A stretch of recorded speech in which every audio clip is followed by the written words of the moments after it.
Africa that you have asked me to talk about is that Africa without jewels, a continent with 1.4 billion people with a GDP which is smaller than that of the Federal Republic of Germany. The state of California in the United States of America has a GDP larger than the entire continent of Africa. That is the continent that we are talking about. But yet somehow, throughout the ages, this Africa remains attractive to the West. It remains attractive to the rest of the world. In the last 4 months, it has not been lost on me. I've noticed something that is reminiscent of the scramble for Africa. It is a new scramble for Africa. The Secretary of State of the United States of America was here. Immediately after the Russian Foreign Secretary was here. The Chinese was here. The French president was here. The Turkish president was here. The Qataris were here. As I speak now, the Italian president is in my country, Kenya, as I speak. The American vice president will be coming here. And it doesn't stop at that. Every year, African heads of state, and some of you accompany them, are summoned, not invited. Never use the word invited. On the 15th day of December, they were summoned to Washington, D.C., 49 of them. Then they will be summoned to Beijing. Then they'll be summoned to London. Before the Ukraine war, they would be summoned to Sochi in Russia. Then they are summoned to Little Qatar. Then they are summoned to New Delhi. That is the Africa that we are talking about, whose central banks you manage. Mickey Mice. Mickey Mice central banks. Aramco announced her profits yesterday, $161 billion. That is bigger than the economy of Mozambique, Angola, Eswatini, Lesotho, Zambia, and Malawi combined. Shell announced their profit this year, $160 billion, bigger than the economy of Kenya, Uganda, and Tanzania combined, one company. And then you come and say, I'm a central bank governor of what? So let us, as we talk about central banking, let us be measured in our language. We are not comparing like with like. And I'm saying all this because it is important that we realize and to contextualize this in history, to know our real circumstances. Because history is what gives us the context. That famous Roman orator Cicero once said, if we do not learn from the past, then we remain children forever. We remain adults in diapers. We must look at the past in order to inform the present. But as I said before I went on a tangent, why is Africa always attractive? The game in town now is have you a piece of Africa. That is the new game in town. And it's a game that is being played at all levels. There'll be sugarcoating. You'll be told that there is partnership, but the partnership that Africa has between the West and her is like the partnership between the horse and the rider. That is the relationship. Don't be cheated. Because the reality is we are weak. And in a weak state, we cannot negotiate. in monetary terms and in all these terms. We cannot dictate. Standard Bank is over 160 years old. Not an African bank. It may say it is. In its adverts, it will say it is. But I'll not manufacture good news. I'll say it as I see it. It is a foreign bank that has acclimatized, whose DNA is still fundamentally Eurocentric. And that is true of many banks. It has made its own positive contribution. It cannot be denied. But how does Africa benefit? Look at the entire banking sector and the entire banking ecosystem. If you want to move money, it is SWIFT. Think SWIFT is incorporated in Switzerland. Little Switzerland. If I want to move money from South Africa to Nairobi, the Federal Bank of South Africa will ask many questions, and then I'll provide a SWIFT number. Then the intermediary bank will be in New York, not in Mozambique, in New York. If it is going to Europe, it is IBAN. We are not in control. I listened to the panel, and I respect all of them. They are talking about clouds. Whose clouds? Whose clouds? They are talking about digitization. Whose digitization? They are talking about cryptocurrency. Whose cryptocurrency? You can be switched off in the twinkling of an eye and you are back in the dark ages. That is the reality. There's a saying in my mother tongue. When you are milking a borrowed cow, you must always look towards the gate because the owner may come at any time.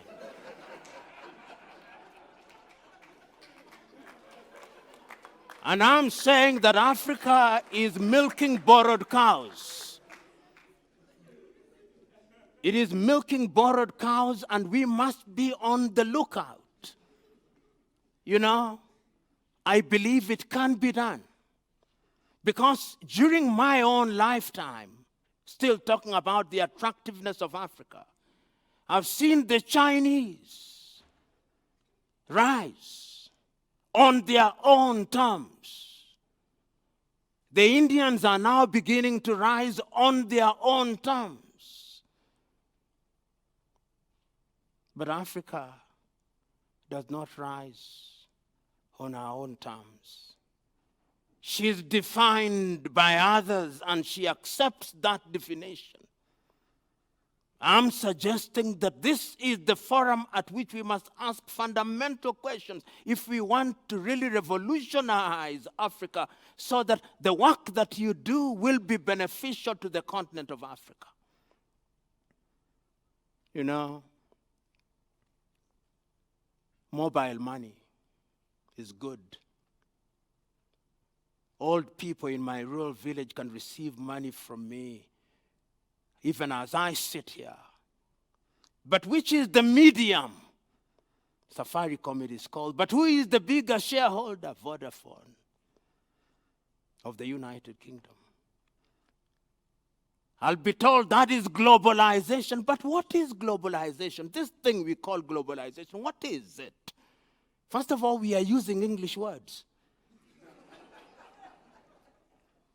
And somebody once told me that no civilization can ever realize our potential using the language of another. There is merit in that. We Africans think that if you speak good English, then you are intelligent, or French, or Portuguese. That you cannot be intelligent when you are speaking isiZulu and isiXhosa. But anyway, it is useful we are speaking it now.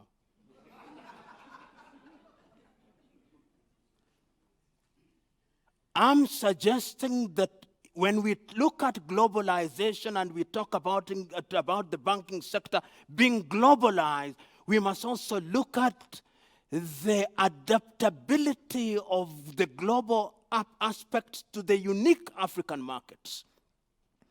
And those African markets must be markets that begin to work together. Because if Africans continue to work as they are in these little units that you have, then let me tell you, you will be dominated, as indeed you are being dominated.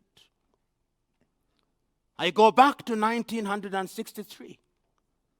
We recognized that if we worked as a team, then we would not be susceptible to manipulation. So going forward, what must we do? Africa must begin to wean herself off the breasts of foreign systems, but borrow from them. Right now, indeed, as we were driving here, I saw 2 Chinese banks. They are here, just Chinese. And imagine when the Chinese are in Africa, who gets annoyed? Not us. It's the Americans. They are very angry. Because you are reducing the size of their pie. So what must Africa do? Africa has thought about it. Africa Agenda 2063, which came into force in the year 2013, was one of the emblematic resolutions by the African continent that going forward, we are going to make sure that the African continent becomes a continent that is a major player in the international arena. And these are the 7 pillars that we are going to use to undergird our desire to move in the right direction. I did not see emphasis in the financial sector. But the financial sector is this sector. And I hope that when it is being implemented, my friend Wamkele Mene, I'm told, was here, that when Africa Agenda 2063 is being implemented, that one of the critical things would be moving towards having a common financial policy, a common banking policy, which is not blind to the nuances of the different communities in the continent of Africa. The Europeans have done it. There are 27 member countries under the euro. Even weak countries such as Greece were brought together. How many of you will forget how the Italian lira used to be? It used to be like the Zimbabwean bond. How many of you will forget how the Spanish peseta used to be? But one magnet country in the name of Germany brought them together, and today the euro competes side by side with the dollar because they recognize if you are going it alone, then you are weak. Africa must begin to move in that direction. Suppose we had one currency, but before I go into that one currency, the Africa Agenda 2063 provides us with an opportunity of ensuring that we have these ideas that we want to give practical meaning. Africa is too divided. Right now, there are over 8 regional communities in Africa. You start with the Maghreb, which puts up the Arab there, the Arabs in the north, Morocco, Tunisia, Libya, and Egypt. Then you go to ECOWAS. Then you come here in SADC. Then you go to East African Community, you go to the Central Africa. All these RECs doing their own things. But the most important thing is that we must begin to read from the same script, because under Africa Agenda 2063, we also say that we want to have Africa Continental Free Trade Area. Free trade area. Free trade area where if I go to Namibia, I'm asked, what has brought you here? And I'm from Kenya. Free trade area where we still have visa regimes. Free trade area where we still have all these tariff and non-tariff barriers. Free trade area where our currency of trade is the United States dollars. You cannot do it.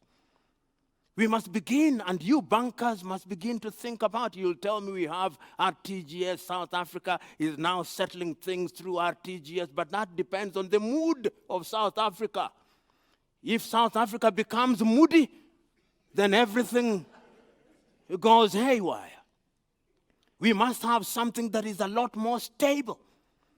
And I'm suggesting to you that you who are the central bankers and commercial bankers, are the ones who are in the best place to articulate these things working with universities. But African universities, if you go to departments of economics, they're still reading the works of John Maynard Keynes and Adam Smith. Not from a historical perspective. It is as if it's freshly baked ideas of economic governance. And Michael Todaro. I'm suggesting to us that there is an opportunity for Africa to do things if it is united in that regard. Which then brings me to what is it in practical terms that Africa must therefore begin to do, particularly from the perspective of you who are in central banking and you who are in the space, which space is significant as we want to push Africa forward. As I've already indicated, many African institutions are not homegrown. And those of you who are from the United States of America and familiar with African history, African-American history, will remember a man called John Henry Clark. John Henry Clark said, and I agree with him, that when African countries regained independence, each one of them adopted a system that was borrowed from their former colonizers, a mimicry of it. And he went on to say that none of the African countries will ever succeed on the basis of those systems. I agree. Look at any African country. When you think that you have cured a wound, a new and even bigger wound appears. Why? Because the fundamentals are not known to you. Because the entire underpinning issues are not of your own. Right now, as I speak to you, you will see, and sometimes I annoy people, and I will do so this very minute. You will see the former Prime Minister of Britain called Mr. Tony Blair. One time in 1980, he said that Africa is a scar on the conscience of the world. One of the most painful statements I've ever heard, condescending. And any sensible Africa took umbrage. Today, Tony Blair is the advisor of many African countries. And some of you will come from central banks, whereas Tony Blair is advising. Do you think he advises your central bank for your benefit? No, he cannot. He does it for the benefit of his country. And do I begrudge him? No. Every country does what is in their best interest. You who are here and are from Africa, in front of whom there are African flags, are you doing it for your countries?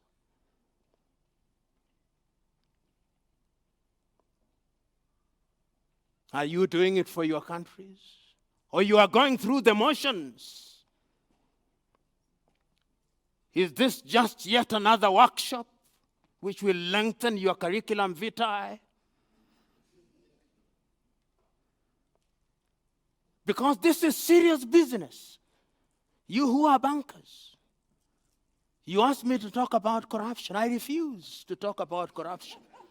Because that is the stereotypical narrative that is used to undermine the confidence of Africa.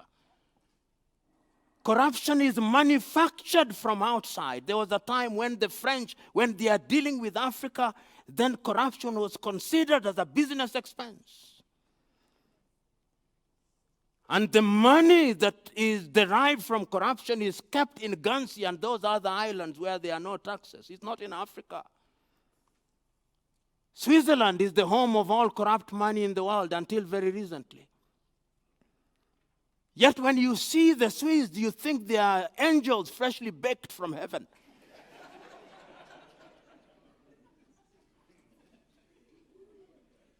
And yet all African kleptocrats keep their money in Switzerland, midwifed by yourselves,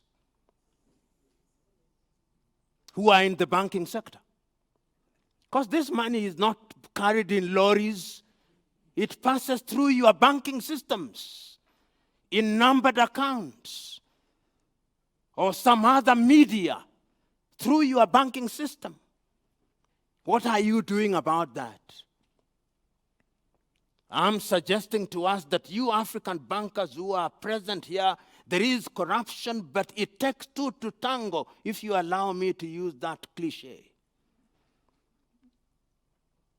And therefore, on an occasion such as this, as we look to Africa and look to use her resources for our benefit, and as we talk about Africa being present in a globalized world, we must begin to understand and to define these globalized terms in a manner that addresses our key interests as African continent.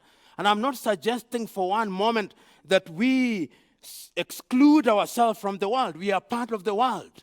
But yet there is a sense in which we must look at the local realities and do that which is in our best interest. Former President of the United States of America, Ronald Reagan, once said, and I agree with him, America does what is in her best interest unapologetically. Do I begrudge them? No. Do we Africans do what is in our best interest? No. We must now begin to do what is in our best interest. If Standard Bank is in South Africa or in any of our countries, we as central bankers in those countries, do we make them do things that are in our best interest, even as they want to make profit? Or we say it was registered 66 years ago, or it can do no wrong? Ladies and gentlemen, you are doing a great job. But despite the best intention of the best of you, given the international economic and financial architecture, you'll never make Africa realize our potential until pigs fly.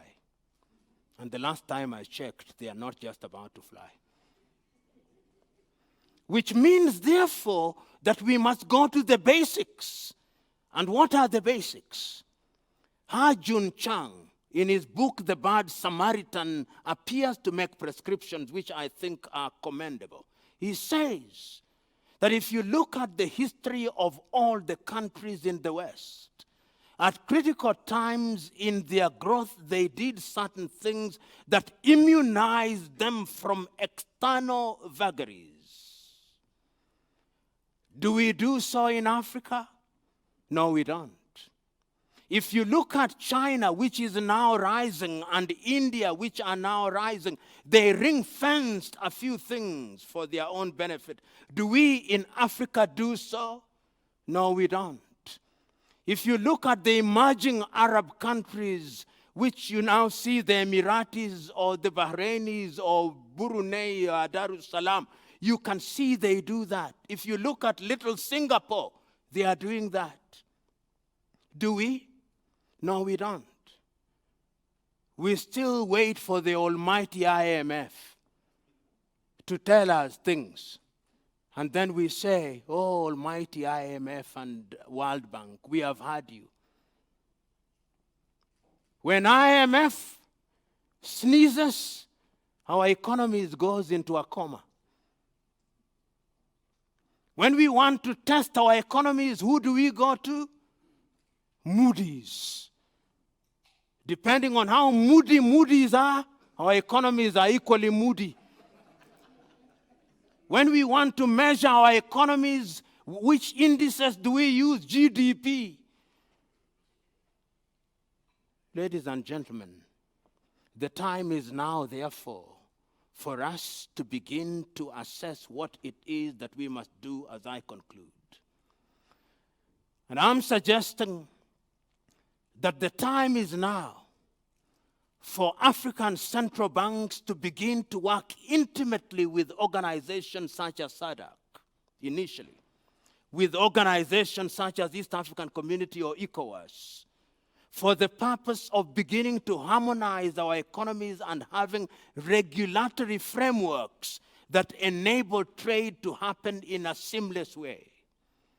The time is now for African central banks to begin to work closely with the African Union under the aegis of the Africa Agenda 2063 as a necessary facilitator to Africa Continental Free Trade Area, that we must begin to do things that are going to inform the African agenda within the African economic and financial ecosystem.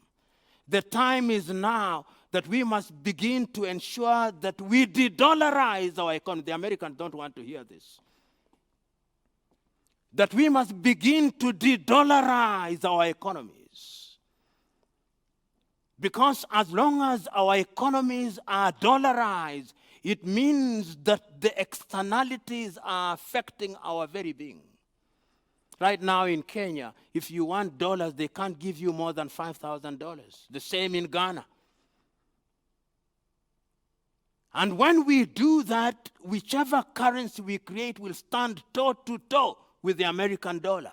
Then you will talk about trade. The time is now that we must begin to interrogate the role of banks which were meant to be Pan-Africa, such as the African Development Bank. I know many of you now know the second largest investor in the African Development Bank, paradoxically and ironically, is the United States of America.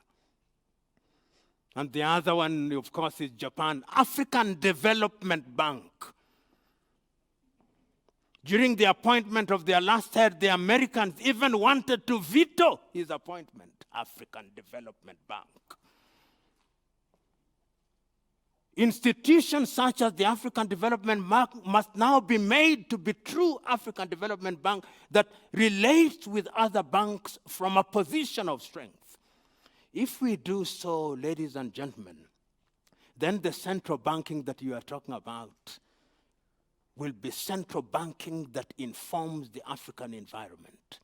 Let us not wait for Europe and America to give us terminologies in the financial sector.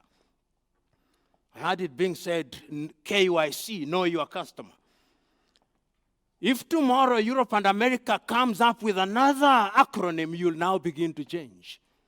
I'm suggesting that we must begin to churn out some of these terms that are relevant to our own circumstances. Kwame Nkrumah was right 60 years ago when he said, if you are not economically and financially independent, then the independence you are talking about is of no value. He was right when he said that Africa will only be truly independent if she controls our resources and our banking sectors. He was right when he said that Africans must harmonize their financial policy. He was right when he said that Africa will only begin to be respected if her finances are controlled by her. He was right when he said that in financial relations in the world, the rule is still the law of the jungle, survival of the fittest and the dying of the least suited.